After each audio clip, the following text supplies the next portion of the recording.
जय हो मेरे नीम करोली बाबा महाराज। आपके श्री चरणों में मेरा प्रणाम, श्री माँ के चरणों में मेरा प्रणाम, आप सब लोगों को मेरा प्रणाम। बाबा जी की आप एग्ज़ामिन करोगे कि बाबा जी हैं या नहीं हैं, तो बाबा जी उसी समय बता देते हैं कि वो क्या हैं। और कई लोगों ने बाबा जी की परीक्षा ली है। ऐसे ही श्री पूरनचंद जोशी नैनीताल में बाबा जी के बहुत पुराने भक्तों में से हैं और उन पे बाबा जी की बहुत कृपा रही है। तो उनकी पत्नी ना श्रीमती कमला जी बाबा जी के दर्शन करने के लिए बहुत ज़्यादा इच्छा थी कि वो बाबा जी के दर्शन कर पाए, पर क्योंकि घर के काम इतने होते थे, कभी ना वो अपॉर्चुनिटी नहीं मिल पाई, जिसको हम संयोग कहते हैं, संयोग वो नहीं बन पाया। तो एक दिन ना उन्होंने ना अपने पति देव से ये बोला कि मैं तो बाबा जी के दर्शन करना चाहती हूँ। और देखो कोइंसिडेंस है ना, भाग्यवश ना उसी दिन बाबा मलीताल में डॉक्टर भट्ट के निवास पर आए हुए थे। तो जोशी जी ने बोला ठीक है, हम दूसरे दिन चलते हैं, सवेरे सवेरे बाबा जी के दर्शन कर लेते हैं।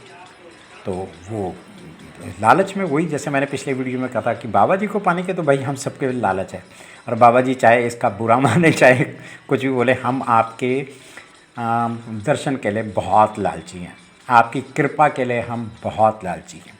खैर, तो उनकी वो पत्नी उठी श्रीमती जोशी, उन्होंने सवेरे सवेरे स्नान किया और सबकी और भगवान की पूजा करने लगी। तो पूजा के स्थान पे बाबा जी की फ़ोटो भी लगी हुई थी। तो वो चंदन से ना बाबा जी की मूर्ति के ऊपर ना ओम बना रही थी। तभी उनके मन में ना एक विचार आया, अगर बाबा सिद्ध होंगे तो उनको इस प्रकार ओंकार लिखना वो जान गए होंगे। खैर, पूजा समाप्त करके वो उस डॉक्टर के घर पहुँचे। वहाँ पर बाबा के प्रथम बार उनको दर्शन हुए। जैसे ही उन्होंने बाबा जी को नमन किया तो वो बोल उठे, फ़ोटो में ओम लिख कर आई है। बाबा के बात सुनकर वो चकित रह गई और मन में उनकी परीक्षा का भाव था या नहीं पता नहीं, पर बाबा जी को तो देखो सब पता है ना। मैं बोलता हूँ ना, बाबा जी को सब पता है। ऐसे ही एक दिन शाम को श्री दया नारायण खत्री अपने घर बरेली से कैंची आश्रम पहुँचे। तो दूसरे दिन ना प्रातःकाल आरती के बाद बाबा ने खत्री जी को बोला चलो घर जाओ, आदेश दे दिया, जैसे बाबा जी करते थे, आदेश दे दिया जाओ। तो खत्री जी की ओर से ना श्री श्रवणदत्त श्री रघुवंशी जी बोले, बाबा ये कल शाम को ही आए हैं और आप आज ही इन्हें भगा दे रहे हैं, तो यानी प्लीज़ एक दिन और रहने दें। तो बाबा जी ने उनकी बात को इच्छा रखते हुए कहा चलो ठीक है, रह लो। तो दूसरे दिन आरती के बाद बाबा ने खत्री जी से पूछा तू गया नहीं अभी तक? उन्होंने उत्तर दिया आपने तो कहा था कि आज के लिए तो आप ही ने परमिशन दी थी। कहते अच्छा चल अब जा जा फटाफट जा, और उन्हें तुरंत विदा कर दिया।